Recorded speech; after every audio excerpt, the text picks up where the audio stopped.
স্বাদ পাওয়া যায় না। কেন? কারণ কোরআনের মুজিজা এটা যে আল্লাহ তাআলা বলেন ইন্না নাহনু নাযালনা যিকরা ওয়া ইন্না লাহু লাহাফিজুন। ও আমার নবী, আপনার কোনো টেনশন নাই, আপনার কোনো চিন্তা নাই, এই কোরআন আমি আল্লাহ নাযিল করেছি আর এর সংরক্ষণের দায়িত্ব আমি আল্লাহ নিজে কুদরতি হাতে নিয়ে নিয়েছি। সুবহানাল্লাহ।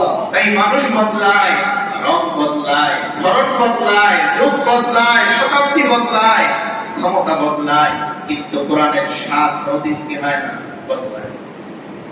তো আল্লাহ তাআলা কোরআনে কারীমের মধ্যে যে আয়াতটির ব্যাপারে আমরা বললাম যে বহুবার আমরা শুনেছি, সেই আয়াতটি কি? আল্লাহ তাআলা বলেন ওয়া মা খালাকতুল জিন্না ওয়াল ইনসা ইল্লা লিয়াবুদুন। আল্লাহ বলেন আমি আল্লাহ মানুষ এবং জিন জাতিকে সৃষ্টি করেছি কেবলমাত্র ইবাদত করার জন্য, দাসত্ব করার জন্য। দুইটা শ্রেণীর কথা বললেন, এক নম্বরে মানুষ, দুই নম্বরে জিন। আল্লাহ তাআলার এই যে ধারাবাহিকতা, ওয়া মা খালাকতুল জিন্না ওয়াল ইনসা, প্রথমে জিন জাতির কথা আনলেন, পরে ইনসানের কথা আনলেন, অথচ বাস্তবিক দৃশ্য তো আমরা দেখি যে আল্লাহ তাআলার কাছে ওই জাতির চেয়ে মানুষ জাতি বেশি এগিয়ে যায় আমল করার মাধ্যমে, নেক আমল করার মাধ্যমে, জিকির করার মাধ্যমে।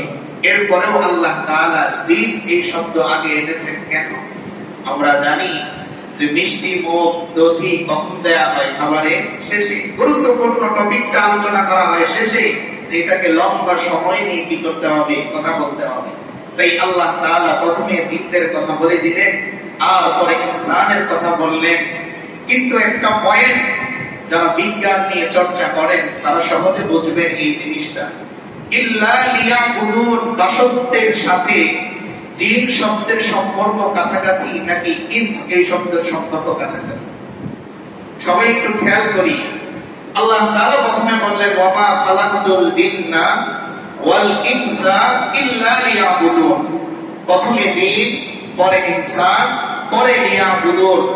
একটু যদি আমরা খেয়াল করে তাকাই, লিয়াবুদুনের সাথে সম্পর্ক কাছাকাছি হচ্ছে ইনসানের, কারণ ইনসান আর ইবাদত এই দুইটার মাঝখানে কোনো শব্দ আল্লাহ তাআলা আনেন নাই। এর দ্বারা আল্লাহ তাআলা ইঙ্গিত দিলেন যে মানুষের মধ্যে আমার প্রতি ভালোবাসা, মহব্বত তৈরি হওয়াটা সৃষ্টিগতভাবেই বেশি কাম্য।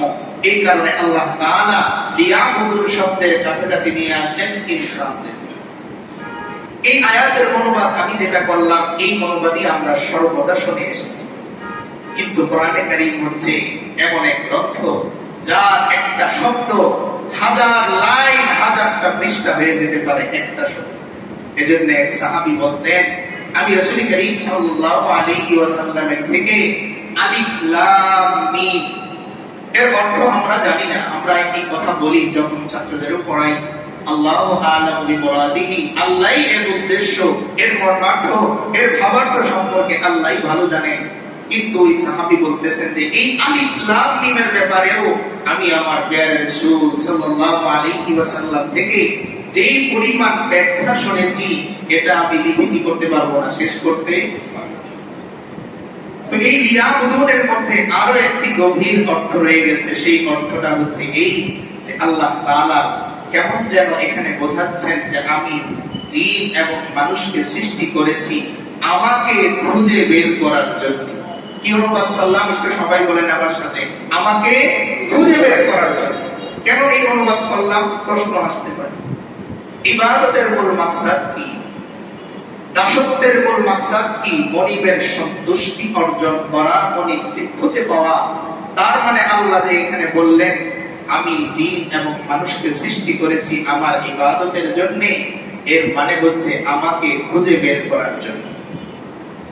প্রশ্ন, কেন খুঁজবো? আল্লাহ তো আমাদের সঙ্গেই থাকেন, খুঁজবো কেন? এটাই উত্তর যে আল্লাহ যেহেতু সঙ্গেই থাকেন তাই আমার খুঁজে বের করা সহজ। এজন্য আল্লাহ তাআলা দায়িত্ব দিলেন যে বান্দা আমাকে খোঁজো, কারণ পৃথিবীর সমস্ত জিনিস খুঁজে বের করা কঠিন, কিন্তু আমি রবকে সন্তুষ্ট করা খুঁজে বের করা সবচাইতে সহজ। আজকে উদাহরণস্বরূপ আপনি যেই বিছানায় বেডে শুয়ে আছেন, বালিশটা যদি ভাঁজ করে আপনি ওয়ার্ড্রোবে রাখেন, ওখান থেকে এনে এরপর ঘুমাতে যেতে পারেন। একটা বিছানার ঝাড়ু আপনি রেখেছেন, এটাও আরেক জায়গা থেকে এনে এরপর পরিষ্কার করতে হয়। মাথার টুপিটা খুলে আপনি পাঞ্জাবির পকেটে রেখেছেন, নামাজ পড়বেন তো পাঞ্জাবির কাছে যে এরপর সেটা করতে হয়। কিন্তু আল্লাহ তাআলা বলেন, বান্দা আমার কাছে তোমার আসতে হবে না, আমি তোমার কাছে আছি, তুমি বরং একটু খোঁজো, তাহলেই তুমি আমাকে পেয়ে যাবে।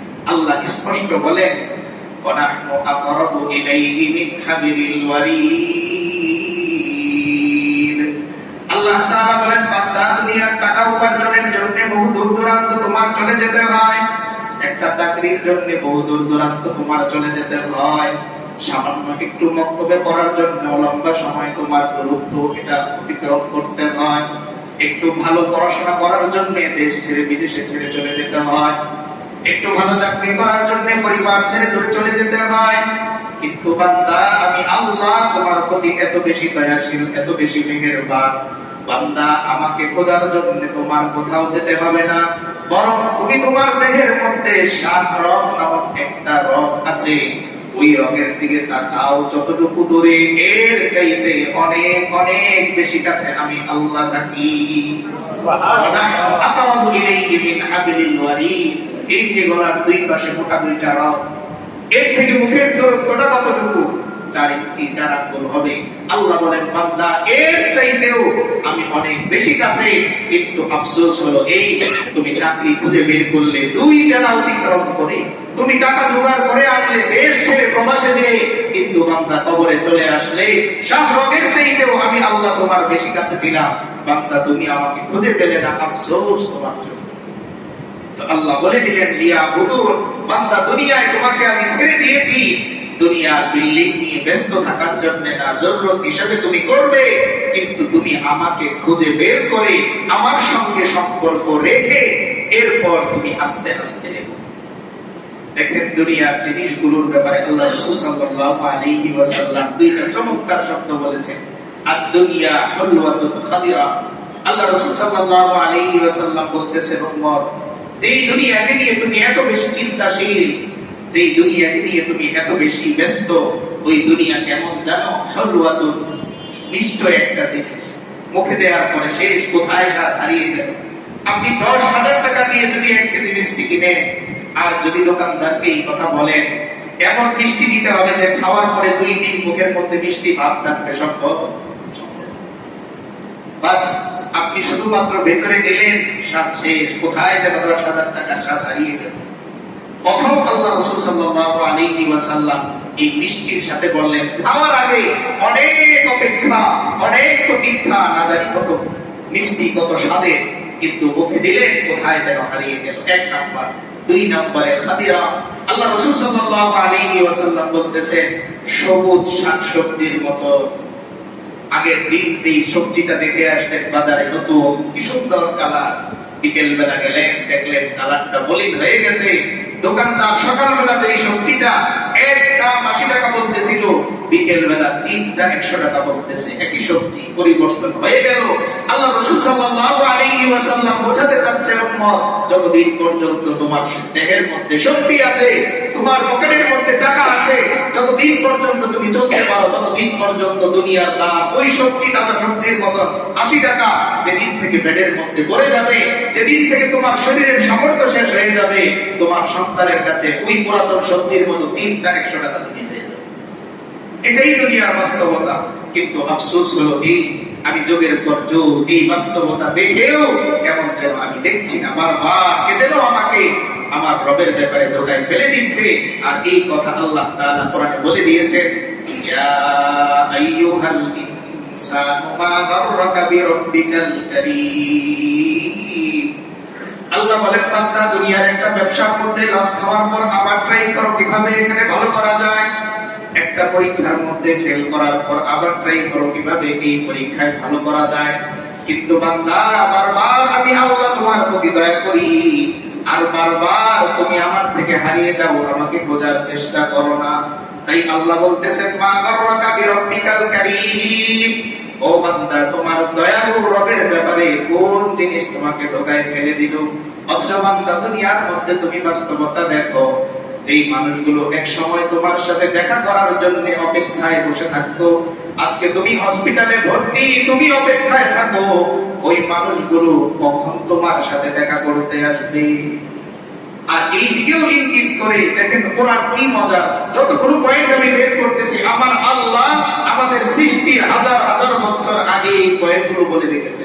আল্লাহ বলতেছে ওয়াতিলকাল আইয়ামু নুদাবিলুহা বাইনান নাস, বান্দারে আমি দিন ঘুরিয়ে দেই, যেই মানুষটা একদিন তোমার জন্য অপেক্ষা করত আরেকদিন তুমি ওই মানুষটার জন্য অপেক্ষা করবে। বদলে যায়, দিন বদলে যায়। একরকম সমাজের যে ছেলেটাকে এক সময় দোকান পাবি দিত না, আজকে যখন তার অর্থ হয়ে গেল, পয়সা হয়ে গেল, এখন দোকানদাররা ডাকে কিছু লাগবে কিনা। কেন? এই যে দিন পরিবর্তন হয়ে গেছে। আল্লাহ বলতেছেন বান্দা দুনিয়ার দিন আমি পরিবর্তন করে দিব, গ্যারান্টি দিচ্ছি, তুমি শুধু আমার সাথে সম্পর্কটা ঠিক করো, দুনিয়ার দিন আমি ঘুরিয়ে দিব। একদিন কষ্ট করে পানির মধ্যে বিছানা, ঘরে পানি উঠে গেছে, থাকতেছো বেশি দিন দূরে না, আমি আল্লাহ তোমাকে পাঁচতলার মালিক বানিয়ে দিব। কিন্তু বান্দা সাবধান, পাঁচতলায় থেকে তুমি যদি আমার সাথে সম্পর্কটা ছিন্ন করো, অচিরেই তোমার ঘরের পেছনের গোরস্থানে পানির মধ্যে তোমার সন্তান তোমাকে রেখে আসবে। আল্লাহ বোঝাচ্ছে।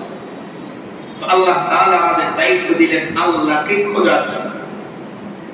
তাহলে আল্লাহর অবস্থান কোথায়? আল্লাহ নিজে বলতেছেন, একটা পয়েন্ট আমরা বললাম ওয়ানাহনু আতাওয়াবু ইলাইহি মিন হাবিলিল ওয়ারিদ। আল্লাহ বলতেছেন বান্দা তোমার শাহরগের চাইতেও অনেক বেশি কাছে আমি আল্লাহ আছি। অন্য আয়াতের মধ্যে আল্লাহ তাআলা বলেন ওয়ানাহনু আকরাবু ইলাইহি মিনকুম ওয়ালাকিন লা তুবসিরুন।